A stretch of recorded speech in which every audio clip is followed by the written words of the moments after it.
तो गाइस मैं हूं अंकित और आप दिख रहे हैं रेसलिंग फैंस नेटवर्क। शुरू करते गाइस अपनी बातों को, अपनी वीडियो को हम लोग सबसे पहले ब्रायन डैनियल्सन से। तो भाई ब्रायन डैनियल्सन जो कि एक टाइम पे डब्ल्यूडब्ल्यूई के अंदर हुआ करते थे, डैनियल ब्रायन के नाम से हम लोग इनको जानते थे। वो AEW से एंड प्रोफेशनल रेसलिंग से भाई रिटायर हो चुके हैं। इन ओवरऑल अब वो रिटायर हो चुके हैं इन रिंग एक्शन से।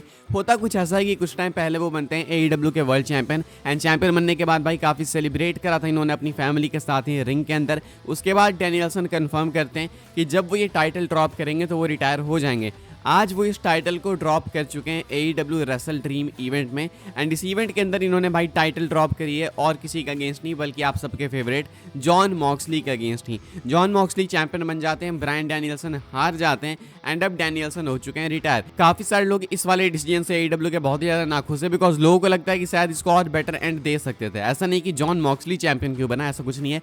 ऐसा है कि भाई शायद अच्छे तरीके से बिल्ड कर सकते थे और प्रॉपर तरीके से, शायद ये रेन अभी और लंबी जा सकती थी, लेकिन इन्होंने कुछ रस कर दिया। अब हो सकता है भाई ऐसा खुद डैनियल्सन ही चाहते होंगे, मे बी शायद उनको जल्दी रिटायर होना हो, इसलिए उन्होंने खुद से पिच करा होगा कि ठीक है मैं यहाँ पे टाइटल ड्रॉप करने को तैयार हूँ। तो ये भी हो सकता है। बाकी फिलहाल लोगों को भाई ये मैच की एंडिंग पसंद नहीं आई है, लोगों को ये पसंद नहीं आया कि रिटायर हो चुके हैं डैनियल्सन इसी तरीके से। तो इन्होंने कहा तो कुछ ऐसा था। अच्छा बाय द वे, रिटायर होने का मतलब ये नहीं है कि भाई अब वो WWE के अंदर आ जाएंगे, नहीं, वो इन ओवरऑल प्रोफेशनल रेसलिंग से रिटायर हो चुके हैं। दूसरी चीज़, वो AEW में रहेंगे, मतलब इन रिंग एक्शन से रिटायर हो चुके हैं। बैकस्टेज वो स्टिल प्रेजेंट रहेंगे, वो और भी कुछ रोल्स में। तो ये है फंडा। ऐसा नहीं कि भाई AEW से इन रिंग कॉम्पिटिशन से रिटायर हो गए तो वो WWE के अंदर आ जाएंगे, ऐसा कुछ नहीं है। बस मैं ये क्लियर करना चाहता हूँ। आगे बढ़ते हैं गैस, बात करते हैं अगली स्टोरी के बारे में, जो कि final boss great one the rock को लेके। तो भाई हमने सुना कि रॉक रेसलमेनिया 41 में नहीं आएंगे।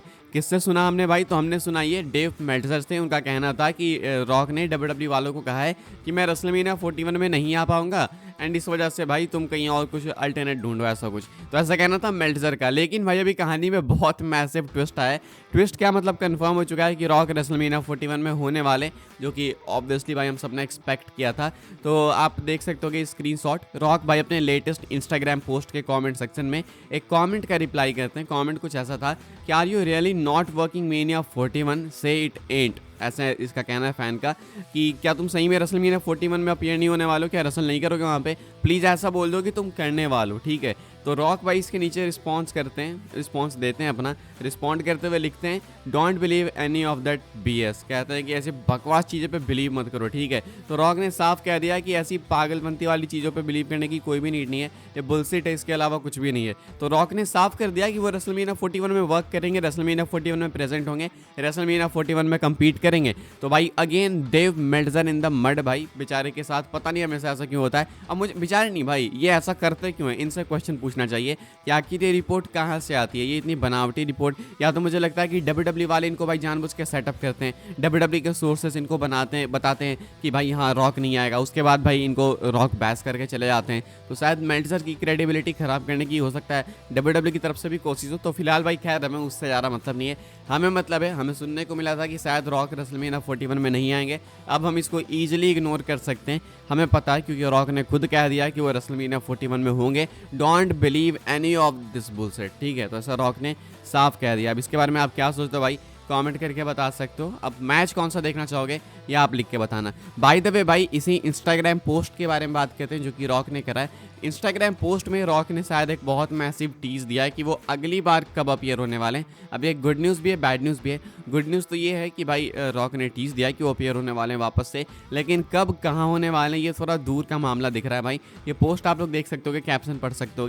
लिखते हैं यहाँ पे, बहुत लंबी पोस्ट है, हमें ज़्यादा लंबा नहीं है पढ़ना। वो वही क्राउड के बारे में बात करते हैं कि क्राउड इतनी खुश थी है, वो एनवायरनमेंट की बात करते हैं, तो उससे हमें ज़्यादा लेना देना है नहीं। एंड में लिखते हैं the final boss of WWE, and उसके बाद लिखते हैं 2025, एंड धरती की इमोजी है वो अर्थ वाली इमोजी है। तो फिलहाल जो रॉक है भाई वो इस तरीके से टीज करके दिखाते हैं कि वो 2025 में अपीयर होंगे, ऐसा फैंस का कहना है।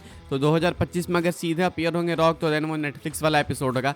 बट आई थिंक यार बीच में एक दो बार होंगे, मैं शायद गेस कर रहा हूँ कि ये 2025 से दिखाना चाहते हैं कि 2025 में ज़्यादा मैसिव प्लान से उसको टेक ओवर करेंगे, शायद ये ऐसा कहना चाहते होंगे। लेकिन अगर ऐसा कह रहे हैं कि 2025 में वो सीधा अपीयर होंगे, सो आई थिंक थोड़ी सी ये बेकार चीज़ है, बिकॉज बीच में वॉर गेम्स भी आने वाला है, तो वहाँ से भी प्रॉपर बिल्ड कर सकते हैं आई थिंक। बाकी अब जो भी होगा WWE के हाथ में। I believe in triple H and rock, दोनों भाई कुछ ना कुछ बेस्ट ही करेंगे। लेट्स होप कि बस हाँ इस साल भी कुछ और appearances they rock, may be भाई 1 2 3 ऐसा कुछ दे, 4 देते भाई, मजा आ जाएगा। फिलहाल जो है रॉक भाई 2025 के लिए मैसिव प्लान्स कंफर्म करते हैं, इतना तो है। अब चाहे वो सीधा वहीं पे आए या फिर वहां पे आके कुछ मैसिव चीजें करें। आगे बढ़ते हैं गाइस, बात करते हैं अगली स्टोरी के बारे में, जो कि रिकी को लेकर एंड जिमी ऊसो को लेकर। तो भाई आपको याद होगा कुछ टाइम पहले मैंने आपको बताया था कि जिमी ऊसो ने एक ट्वीट करा है प्रे फॉर जिमी ऊसो करके। वो फैंस को कहते हैं कि भाई आप प्लीज जिमी ऊसो के लिए प्रे करो। अब सिंपल सी बात है भाई, आपके मुंह पे आके कोई कहेगा कि भाई उसके लिए प्लीज प्रे करो, तो आप यही सोचोगे ना उसकी हालत काफ़ी गंभीर है, अगर वो जिंदा बच जाए तो बहुत बड़ी बात हो जाएगी। सब वही सोचेंगे भाई, लोग पागल तो है नहीं, तो सिंपल सी थिंकिंग है। अगर कोई भी ट्वीट करता है या पोस्ट करता है प्रे फॉर हिम या फिर प्रे फॉर हर, तो भाई सिंपल सी बात है, फैंस यही स्पेक्यूलेट करेंगे, देखने वाले लोग यही स्पेक्यूलेट करेंगे कि शायद भाई हालत काफ़ी गंभीर है, सो लेट्स प्रे। ठीक है, अभी ऐसा क्यों करा रिकी ने, इन्होंने इसका आंसर करा है क्योंकि जिमी ऊसो तो भाई हेल्दी वापस आ चुके हैं। तो रिकी भाई पॉडकास्ट के अंदर कहते हैं कि पता नहीं लोगों ने इस चीज़ को इतना क्यों सीरियस ले लिया, मैं तो भाई बस अपने बेटे के लिए, उसके गुडविल के लिए प्रे करने को कह रहा था, उसके बाद लोगों ने मुझे हेट भी दिया, तो पता नहीं लोगों ने ऐसा क्यों किया, ऐसा कहना है रिकी का। भाई मुझे सही में लगता है कि जे ऊसो सही कह रहे थे कि रिकी शायद अब कुछ एक्स्ट्रा फटफट बोलने लगे।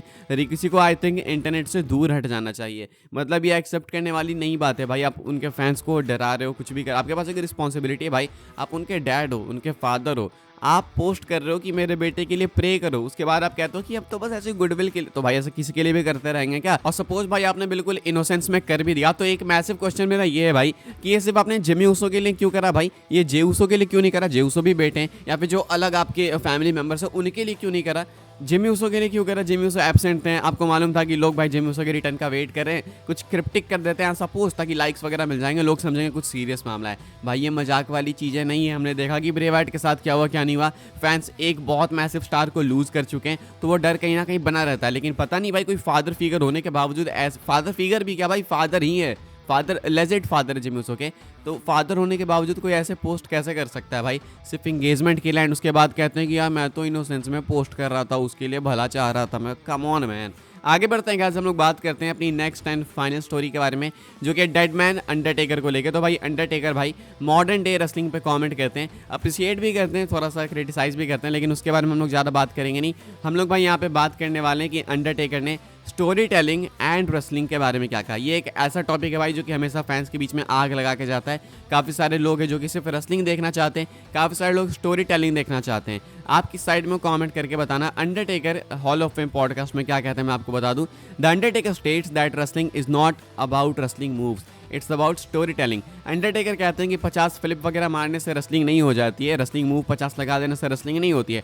हम जिस बिजनेस में काम करते हैं वो एंटरटेनमेंट के ऊपर है, so everything depends on story telling. अगर आपके पास स्टोरी लाइन है, स्टोरी टेलिंग है आपके अंदर, आप अच्छे से स्टोरी टेल कर सकते हो, तो देन डेफिनेटली भाई आप हिट हो गए। चाहे आप कितने रेसलिंग मूव्स लगा लो, कुछ भी कर लो, अच्छे रेसलर हो जाओ, बैंगर दे दो, अगर आप स्टोरी टेलिंग नहीं कर सकते तो देन भाई आपके लिए मुश्किल रास्ता। तो अंडरटेकर जैसे वेटरन लेजेंड, वो भी कोई नॉर्मल लेजेंड नहीं, बहुत लेजेंड्स के भी लेजेंड, जो लेजेंड्स के लिए भी लेजेंड है, वो अगर कह रहे हैं कि आप रेसलिंग से ज़्यादा स्टोरी टेलिंग पे ध्यान दो बिकॉज वो इंपॉर्टेंट है हमारे बिजनेस में, तो कुछ तो बात होगी। सो आई थिंक भाई स्टोरी टेलिंग देखने वाले लोग ही ज़्यादा हैं, डब्ल्यूडब्ल्यू के फैंस हैं, स्पेशली एडब्ल्यू वाले हैं जो कि मेनली भाई रेसलिंग वगैरह देखते हैं एंड उस पर काफ़ी वो फ्लेक्स भी करते हैं। तो आई डोंट थिंक ये कुछ ऐसी चीज़ है जिस पर आपको ज़्यादा फ्लेक्स करना चाहिए, स्टोरी टेलिंग है जिस पर आप फ्लेक्स कर सकते हो फॉर श्योर। आप क्या सोचते हो भाई इसके बारे में कमेंट करके बताना। आई होप सबको वीडियो से इन्फॉर्मेशन मिली हो, मिले तो वीडियो को लाइक करें, शेयर करें, सब्सक्राइब करें चैनल को, ताकि आने वाले टाइम के अंदर आपको और भी सही डब्ल्यूडब्ल्यू की news updates time to time जानने को मिलते रहे। फॉलो कर सकते हैं आप लोग मुझे इंस्टाग्राम एंड ट्विटर पर, लिंक आपको मिल जाएगी डिस्क्रिप्शन में। ज्वाइन कर सकते हैं व्हाट्सएप चैनल को, उसके भी लिंक है डिस्क्रिप्शन में। मिलते हैं अपनी नेक्स्ट ऑफर काफ़ी इंटरेस्टिंग वीडियो में।